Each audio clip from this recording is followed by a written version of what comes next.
Will you pray with me? Gracious God, may the words of my mouth and the meditations of our hearts together in this place be acceptable in your sight. O God, our strength and our Redeemer. Amen. I confess that I was tempted to stand up, read a few select verses from the 1 John text, and sit down. It just seems like there's not a lot of commentary required. Beloved, let us love one another, because love is from God. Everyone who loves is born of God and knows God. Beloved, since God loved us so much, we also ought to love one another. God is love, and those who abide in love abide in God, and God abides in them. Those who say, I love God and hate their brothers and sisters are liars.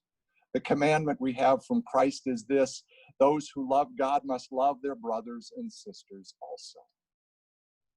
And then maybe throw in a few verses from the Gospel of John just for good measure. As God has loved me, so I have loved you. Abide in my love. If you keep my commandments, you will abide in my love, just as I have kept God's commandments and abide in God's love. I have said these things to you so that my joy may be in you and that your joy may be complete. This is my commandment, that you love one another as I have loved you. It is an approach to life and faith which is deeply rooted in the understanding that God is all about love. Everything else flows from that truth. We find meaning and purpose and direction for our living when we stay connected to the source of love. In both John's Gospel and the letter of 1 John, the word abide represents an important theme. It has to do with how God relates to us and how we relate to God. The concept shows up in the very first chapter of John's Gospel, where we hear, the Word became flesh and dwelt among us. There is a translation that puts it this way, and pitched a tent among us. John wants to make it abundantly clear that the God who we see revealed in the life of Jesus desires to be in close, intimate relationship with us. Abide is a relational word.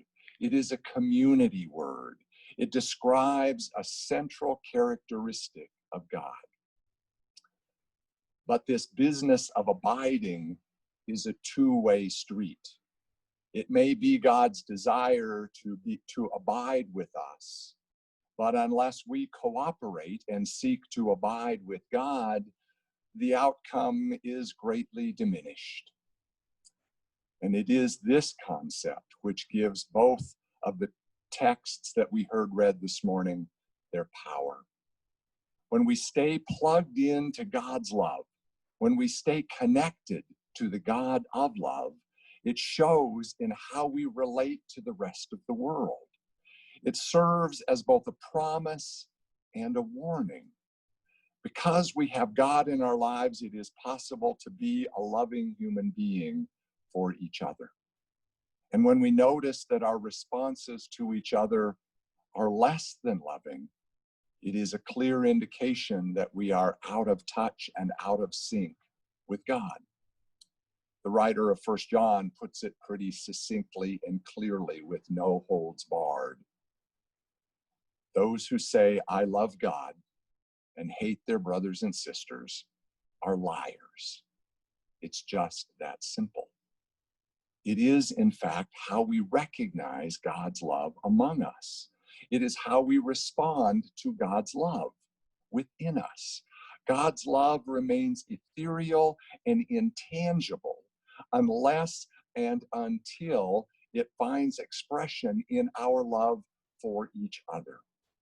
If our lives do not show evidence of love, then we have largely missed the point.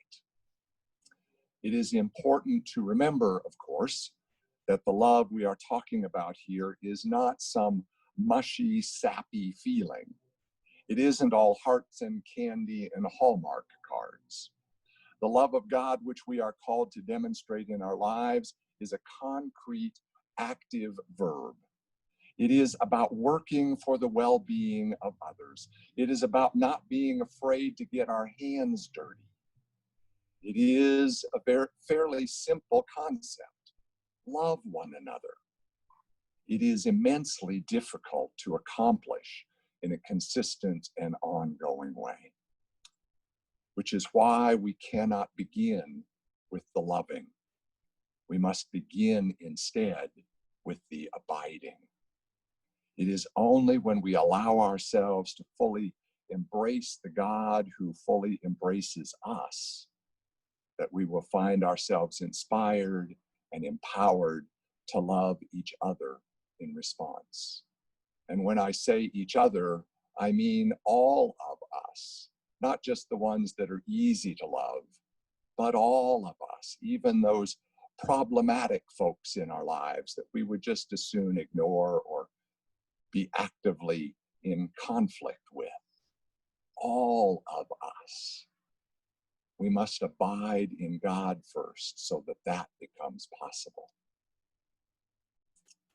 And now, having talked longer than was probably necessary to say, love one another, I'm going to be quiet. But the sermon isn't over yet. You get to finish the sermon. I invite you to spend the next few moments filling in the details. Picture in your mind someone whom you have difficulty loving. Reflect on what it would look like for you to actually love that person. Be as specific as possible. And then reflect on how staying connected to the God of love might begin to transform that love into reality. Spend a few moments in reflection.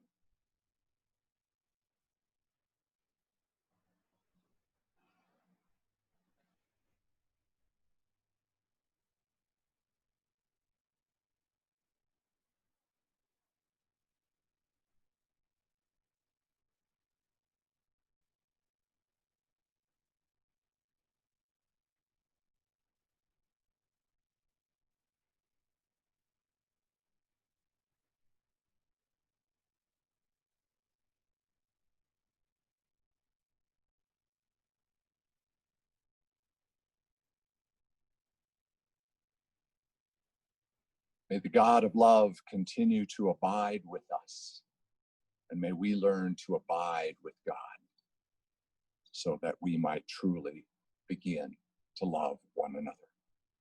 Amen.